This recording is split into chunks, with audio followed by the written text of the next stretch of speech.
France, Spain, Greece সহ ইউরোপীয় ইউনিয়নভুক্ত ১৩টি দেশে রোগ সৃষ্টিকারী বিভিন্ন প্রজাতির মশা শনাক্ত হয়েছে।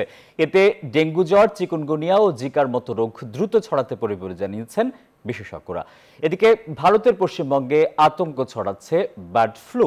রাজ্যটিতে এক শিশুর শরীরে বার্ড ফ্লু ভাইরাসের H9N2 ধরন শনাক্ত হওয়া নিশ্চিত করেছে বিশ্ব স্বাস্থ্য সংস্থা।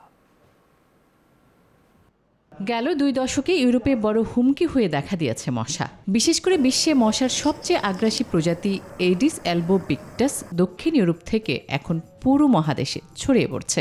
ইউরোপীয় ইউনিয়নভুক্ত ১৩টি দেশে আগ্রাসী প্রজাতির মশা শনাক্ত করা হচ্ছে, যেগুলো ডেঙ্গু জ্বর, চিকুনগুনিয়া ও জিকার মতো রোগ দ্রুত ছড়িয়ে দিতে পারে বলে শঙ্কা বিশেষজ্ঞদের।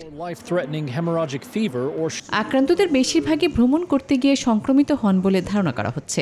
গেল বছর ইউরোপে প্রায় ৫,০০০ মানুষ ভ্রমণে গিয়ে ডেঙ্গুতে আক্রান্ত হন। স্থানীয়ভাবে আক্রান্ত হওয়ার সংখ্যাও বাড়ছে। গেল বছর মহাদেশটিতে প্রায় ১৫০ জন স্থানীয়ভাবে ডেঙ্গুতে আক্রান্ত হন। এর আগের বছর এই সংখ্যা ছিল ৭১ জনে। চলতি বছর মার্চের শুরুতে স্পেনের দক্ষিণাঞ্চলে ডেঙ্গু জ্বরে আক্রান্ত হওয়ার খবর পাওয়া গেছে। সময়ের অনেক বেশি আগে ডেঙ্গু ছড়িয়ে পড়া নিয়ে উদ্বেগ ছড়িয়ে পড়ছে। এর জন্য জলবায়ু পরিবর্তন ও বৈশ্বিক উষ্ণায়নকে দায়ী করা হচ্ছে। বিশ্ব স্বাস্থ্য সংস্থার তথ্য অনুযায়ী বিশ্বজুড়ে ১০০টিরও বেশি দেশে ডেঙ্গু জ্বর মহামারী আকার নিয়েছে। সবচেয়ে বেশি ডেঙ্গু আক্রান্তের ঘটনা ঘটছে বাংলাদেশ, মালয়েশিয়া, থাইল্যান্ড ও ভিয়েতনামে।